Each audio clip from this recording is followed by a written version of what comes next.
door was open. I just went back and reread my speech on the floor because the gentleman, I hadn't done that yet. I went back and reread my speech on the floor. I stand by every word of that speech. And in it, I referenced the fact that I had just a few months prior had been in agreement with some of my colleagues on the other side of the aisle with respect to January 6th, which there's disagreements on our side of the aisle on some of that with respect to the votes at the time. And that I'd taken very strong disagreement and sought apology from our colleague on our side of the aisle about some of the remarks that were said, but felt that this was not the right path to go down. The atmosphere inside the House chamber was tense long before Representative Ilhan Omar took the floor.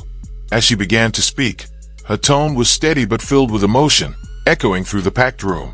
She spoke about injustice, inequality, and what she described as deeply rooted bias within the country's political system.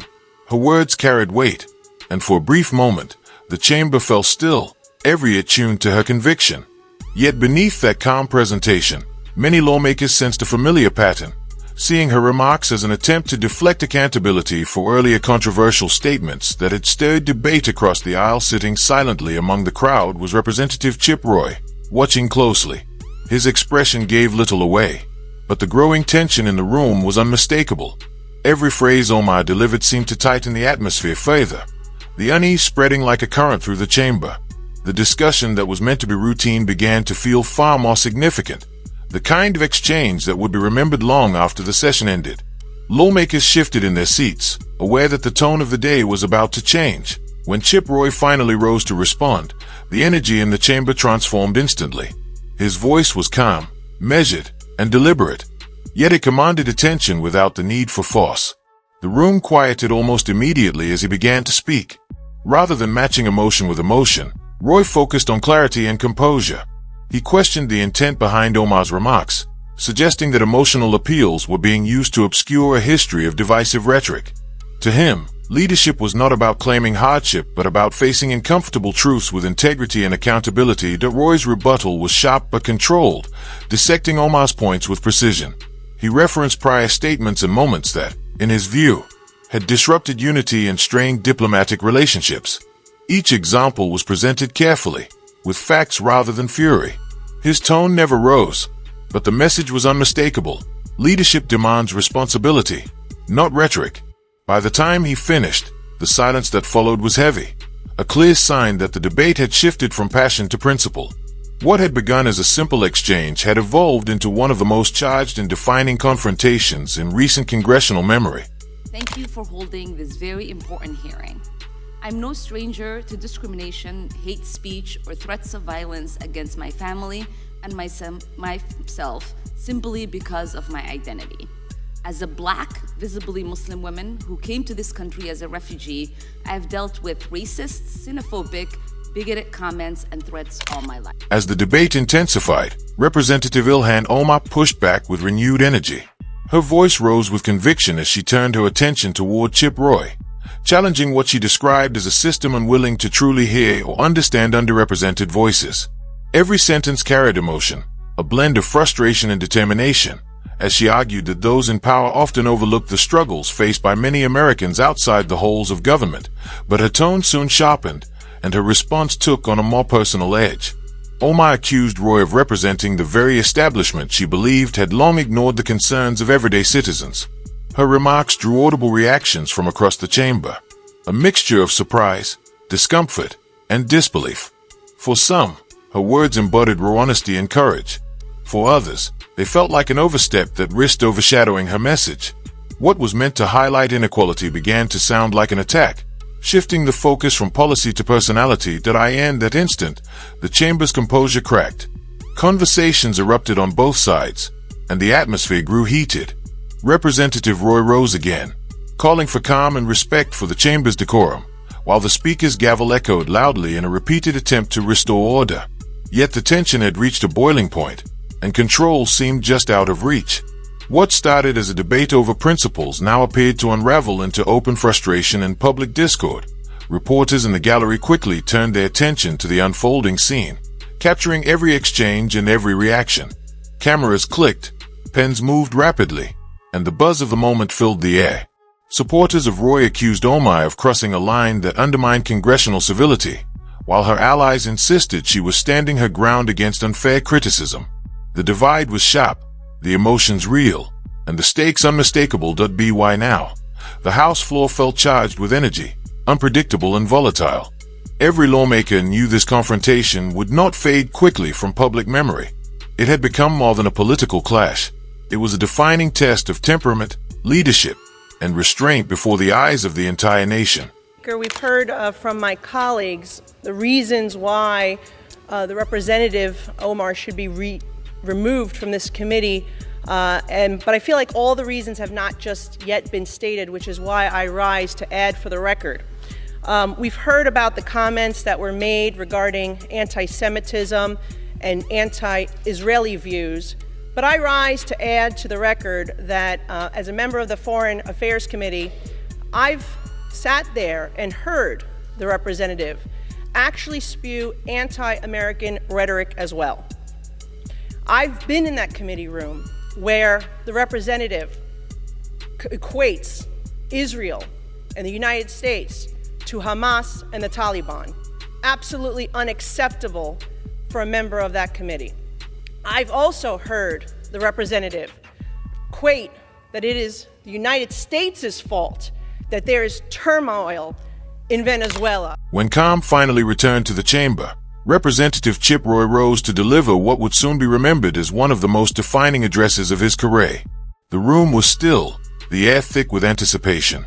With unwavering composure, he began outlining a detailed account of Representative Ilhan Omar's most debated moments throughout her time in Congress.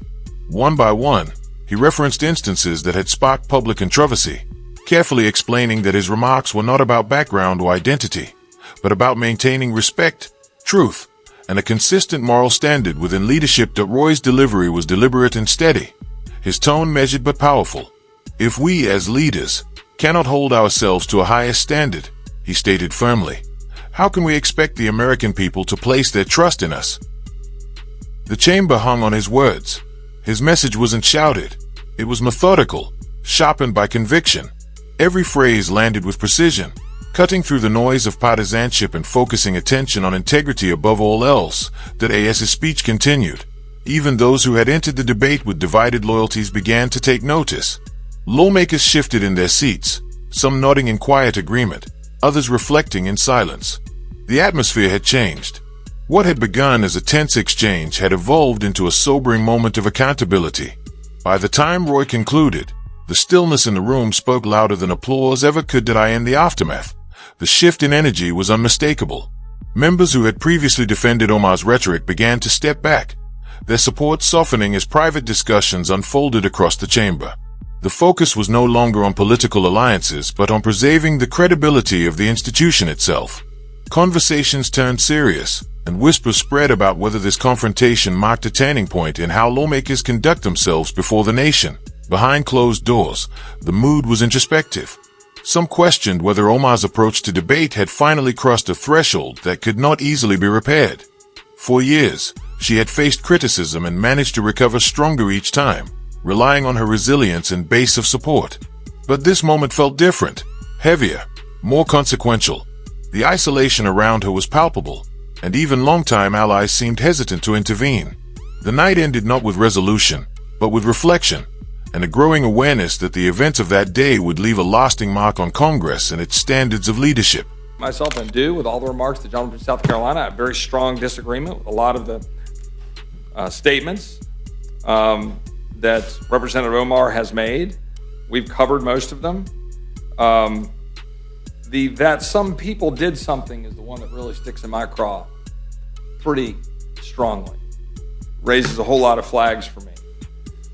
I think there are significant amount of justifications to raise issues with respect to service on the Foreign Affairs Committee, but I would not go down this road. But I'm also reminded, in August of 1993, Juan Gonzalez was a batter for the Texas Rangers and was plunked by Alex Fernandez from the White Sox.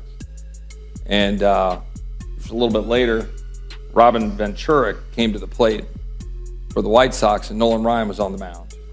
And Robin knew what was about to happen. Nolan plunked him.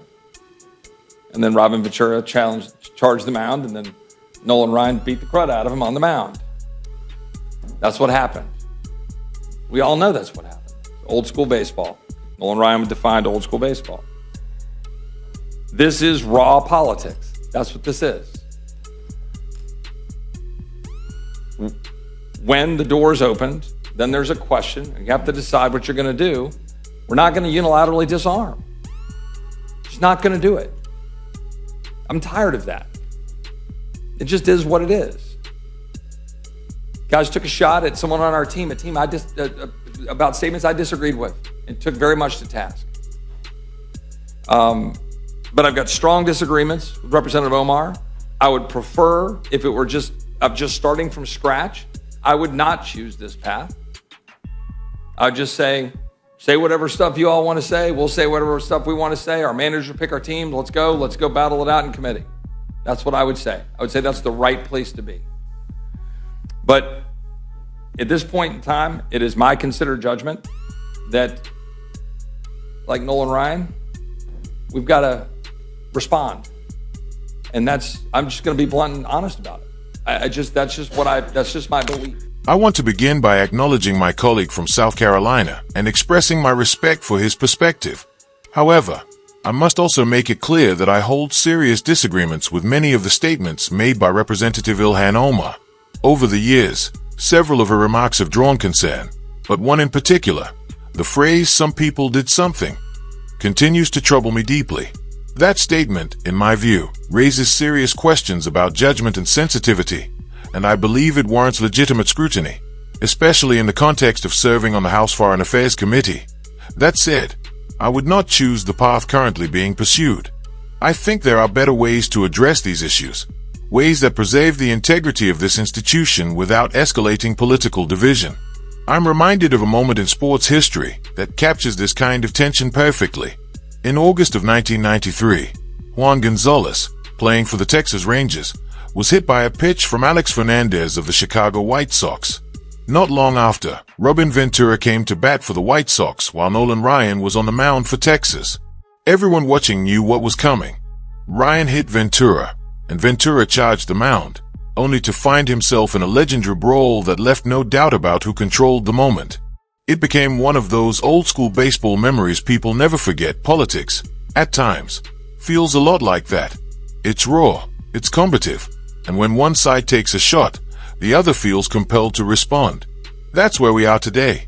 The door has been opened, and we must decide how to react.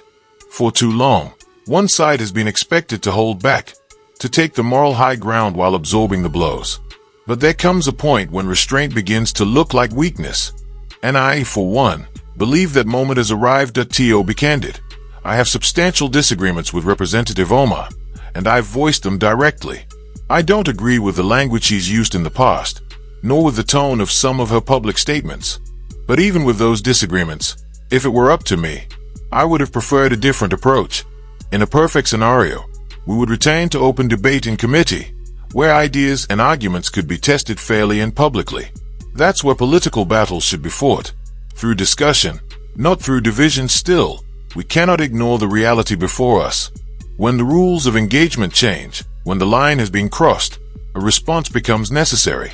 Like Nolan Ryan stepping onto that mound, sometimes you have to stand your ground and send a message that your side won't simply stand by. That's not about retaliation. It's about resolve. It's about showing that principles and accountability still matter, even in the toughest moments of public service. And so, with that in mind, I stand by my judgment. I don't celebrate this kind of confrontation, but I understand its necessity. It's not about politics for me. It's about defending fairness and maintaining balance in how we hold each other accountable.